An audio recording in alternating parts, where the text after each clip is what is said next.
90% of engine mods are garbage, but I've handpicked 13 that are dyno-tested, track-proven, or daily driven to death. One gave a Civic 11 extra MPG, another made a V6 beat a Mustang GT. Stick around, I'll reveal the most dangerous mod I've ever seen. It melted a turbo and cost one guy $6,300 13 high-flow air filter. First time I saw someone swap a stock filter for a high-flow one, I laughed. Then I drove the car.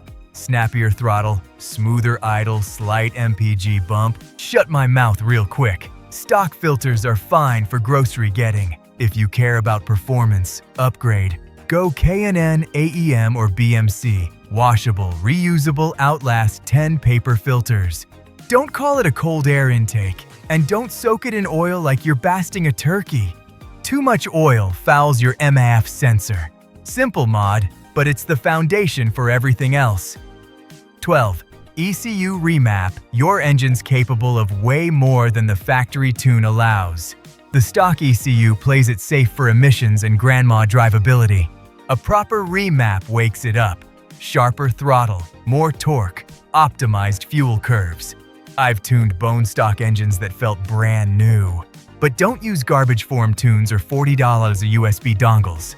Had a guy brick his ECU, knock like hell, burn valves, nearly torch the engine. Use HP tuners, Cobb access port, or Honda, and get it done by someone who knows a dyno. You're rewriting the car's brain. 11. Performance exhaust driving with a stock exhaust is like running with a clogged tailpipe. Restricted flow, heat buildup, wasted power. A performance exhaust frees it up. Better flow, less back pressure, real horsepower. Pair it with a tune, and the torque curve smooths out. But don't bolt on the loudest thing you find. Too big a pipe kills low end. Stick with mandrel bent stainless steel. Keep your resonators unless you want cabin drone. This isn't about being loud, it's about being efficient. 10. Cold air intake. This one's tricky. Most 19-year-olds with a socket set slap on a shiny pipe and think they're race engineers. Most are just sucking hot engine bay air. But a properly designed CAI, sealed off, pulling fresh, dense air from outside the heat zone, is a real upgrade. I put one on a 6th-gen Camaro with a heat shield and fender well scoop. Picked up 10-15 WHP, stick with AEM, InGen, or Volant. Don't relocate your MAF sensor wrong, or your AFR goes haywire.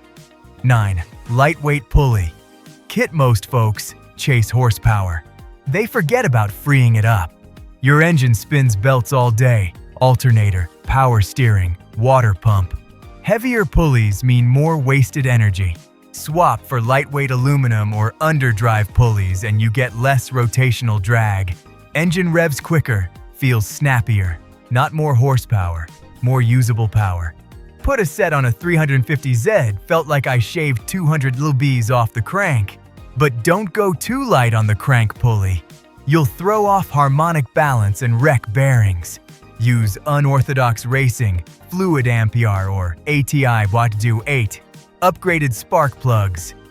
And ignition coils. You can have all the air and fuel in the world, but if your spark's weak, you're dead. Cleaner burn, stronger ignition, more efficient combustion, and on tuned engines, it's mandatory. Did a coil and plug swap on a misfiring GTI, NGK Iridium plugs, R8 coils. Misfire gone, throttle sharpened, felt like a new car. If you're boosted, go 1 or 2 heat ranges colder. Don't mismatch junk coils from 5 eBay sellers.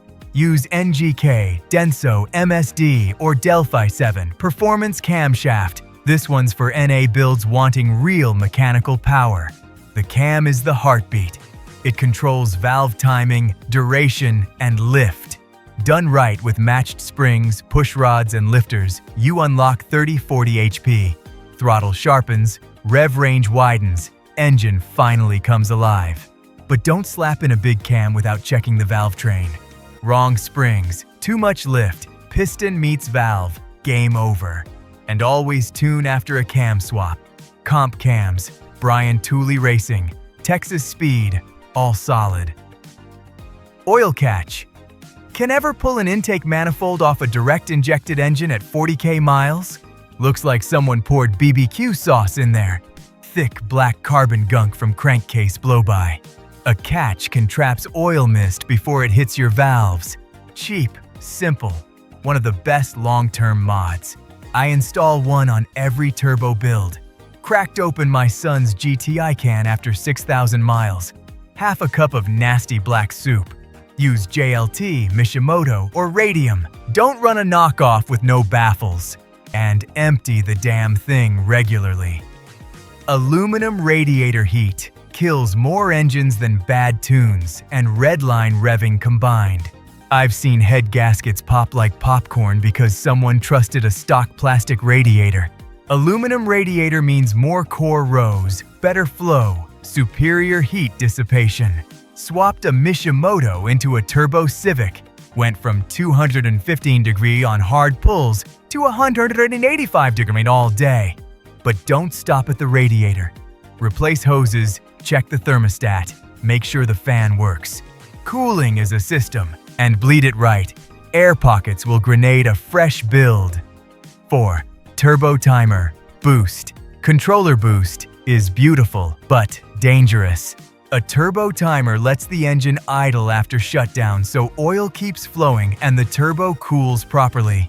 I've seen turbos last 120k plus miles because of this. A boost controller, manual or electronic, lets you command pressure without spikes. Turbo Smart for manual, HKS or AEM for electronic. But don't crank the dial unless the engine's built for it. I've seen pistons turned into ashtrays from overboosting stock internals. Upgraded fuel injectors and pump. You ever see a car lean out under full throttle? 1 second pulling hard, next second hole in the piston. When you tune, boost, or cam, your fuel system must keep up. I had a built WRX hitting fuel cut at 5,000 RPM until we swapped in ID1000s and a Walbro 255. After that, clean pulls to redline.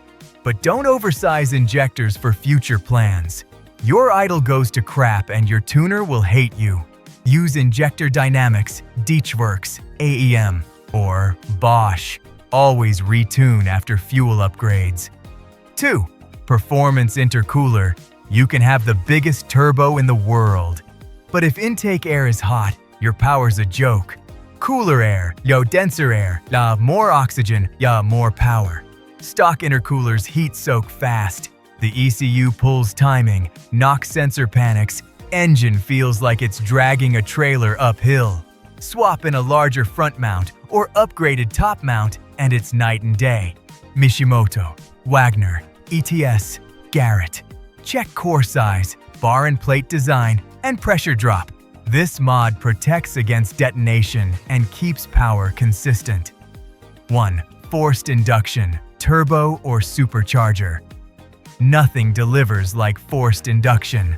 You're cramming more air and fuel into the cylinders. Explosive combustion, serious horsepower. Gains of 40–100% plus aren't uncommon. Turbos are efficient and make crazy power once spooled. Superchargers give instant response and linear delivery. Both make you grin like a kid on Christmas. But you need supporting mods, fuel upgrades, intercooler, ECU tune, stronger internals, and a trustworthy tuner. This isn't a budget bolt-on. It's an investment. Once you boost, you'll never go back.